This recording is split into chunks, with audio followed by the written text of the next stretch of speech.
So let's start to solving these questions. Okay. So यहाँ पे बोला है force between 2 point charges Q1 and Q2 is placed in a vacuum at distance. देखो force हमारे पास लग रहा है between 2 point charges Q1 and another is Q2 is placed in vacuum. vacuum मतलब ऐसे सिंपल समझ लो कि एयर में नॉर्मल हवा में ऐसे दो चार्जेस हमारे हैं. ठीक है, ऐसे दो चार्जेस है, एक यहाँ पे और एक यहाँ पे. डिस्टेंस क्या है उसकी r है. क्या है Q1 and Q2. Okay, yes. And इतना centimetre is apart is F. मतलब जो फोर्स लग रही है, जो फोर्स ने बोला था ना, force between these 2 point charges placed in a vacuum at distance r centimetre apart is F. वो जो फोर्स है कितना है F.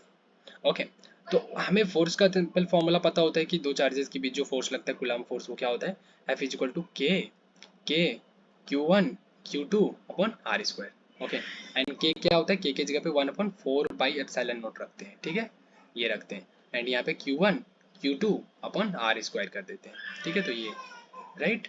देखो, तो ये है. अब उसने बोला कि फोर्स बिटवीन देम, उसके बीच जो है फोर्स क्या होगा when placed in a medium having dielectric constant 5. मतलब कोई एक मीडियम है, मान के चलो, मान लेते हैं कि ऐसे कोई टब है, ये पानी है इसमें. अब बेसिकली क्या किया उसने, दोनों पॉइंट चार्जेस को ऐसे पानी में डाल दिया. ठीक है, पानी ऐसे भरी हुई है. अब पानी का डाइलेक्ट्रिक कांस्टेंट कितना है, एयर एयर एयर जो होता है, हवा का डाइलेक्ट्रिक कांस्टेंट जो होता है वो कितना होता है, mu equal to dielectric constant से मान लो कि 1. और बेसिकली इसका, ठीक है, ये एप्सिलॉन नॉट या. एंड इसका डाइलेक्ट्रिक कांस्टेंट जो हो रहा है इसका हाँ, इसका क्या होगा, तो इसका हमें बताना है कि वाटर का डाइलेक्ट्रिक कांस्टेंट यहाँ पे इसने दे रखा है 5. ठीक है, इसका ये एयर का डाइलेक्ट्रिक कांस्टेंट ऐसे मान लो, एयर का डाइलेक्ट्रिक कांस्टेंट 1.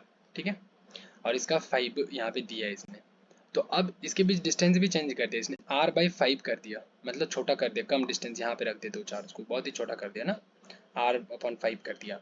ओके, सो अब पूछ रहे उसमें फोर्स क्या होगा. ओके, तो फोर्स बताना है हमें.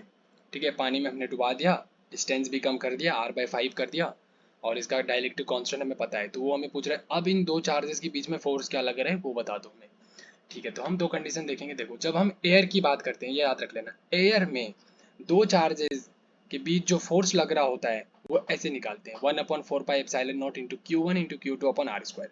ये इन दोनों चार्जेस के बीच का डिस्टेंस है. ठीक है, यहाँ पे आर है तो हमने आर डाल दिया. ओके, नाउ अब हम मीडियम की बात करते हैं, कोई भी दूसरा मीडियम कोई भी दूसरा मीडियम, चाहे वो ऑयल हो या वाटर हो, कुछ भी.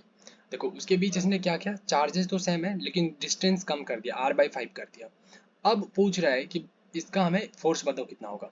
तो देखो, जब भी हम किसी दूसरे मीडियम की बात करते हैं तो यहाँ पे 1/4 पाई एप्सिलॉन नॉट तो लिख ही रहे हो, उसमें कोई दिक्कत नहीं. यहाँ पे k लगाना. ठीक है, यही हमारा होता है dielectric constant of that medium. ठीक है, जैसे यहाँ पे k इज इक्वल टू कितना दिया है, 5 दिया है. ठीक है, k इज इक्वल टू 5 इसने दिया है, तो देखो 5. फिर सिर्फ इतना ही चेंज करना, उसके बाद कुछ नहीं. देखो, फिर Q1 into Q2 upon are, उन दोनों के बीच का डिस्टेंस का स्क्वायर, तो डिस्टेंस क्या है, r/5 है, तो दोनों के बीच का डिस्टेंस जो है r/5, इसका स्क्वायर कर दिया हमने. ठीक है, तो देखो यहाँ पे k की जगह पे 5 रख दिया, क्योंकि डाइलेक्ट्रिक कांस्टेंट ऑफ उसने मीडियम, उस मीडियम का डाइलेक्ट्रिक कांस्टेंट दे रखा था. ठीक है, यस. तो देखो, ये फॉर्मूले में देखो, इसमें ये सेम है, ये सेम है, यहाँ तक दोनों सेम है एग्जैक्टली. देखो, यहाँ तक सेम है, बस यहाँ पे k आ गया नीचे. ठीक है, और यहाँ पे डिस्टेंस अलग हो रहा है. यस, बस इतना ही ध्यान रखो. k की जगह पे मैंने 5 रखा, Q1 into Q2 upon R square upon 25 हो जाएगी. इन दोनों को स्क्वायर करेंगे तो आर स्क्वायर अपॉन 25 हो जाएगा, ऊपर नीचे दोनों स्क्वायर हो रहा है. अब ये 25 क्या होगा, ऊपर जाएगा ना, क्योंकि देखो डिनोमिनेटर में है, तो ये 25 ऊपर चला गया, देखो यहाँ पे आ गया.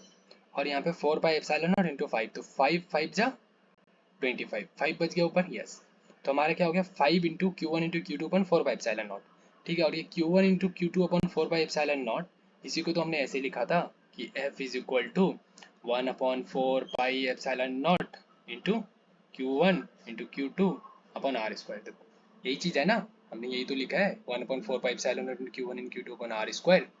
ठीक है, तो यही चीज़ तो हमने यहाँ पे लिखा. तो ये चीज़ क्या हो रहा है पूरा, ये किसके बराबर हो रहा है, F के बराबर.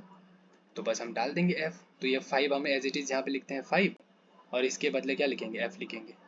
तो F dash is equal to क्या हो गया, 5 टाइम्स F हो गया. मतलब नया वाला जो फोर्स लग रहा है ना, वो पहले वाले फोर्स का 5 गुना है. ठीक है, 5 टाइम्स है. ठीक है, ज़्यादा फोर्स लग रहा है. ओके, यस, डिस्टेंस कम कर रहे हैं तो फोर्स वहाँ पे ज़्यादा लग रहा है। क्लियर ना? तो 5 times is the correct answer, so the option which option is the correct here? Option B is the correct. Okay, got it? चलो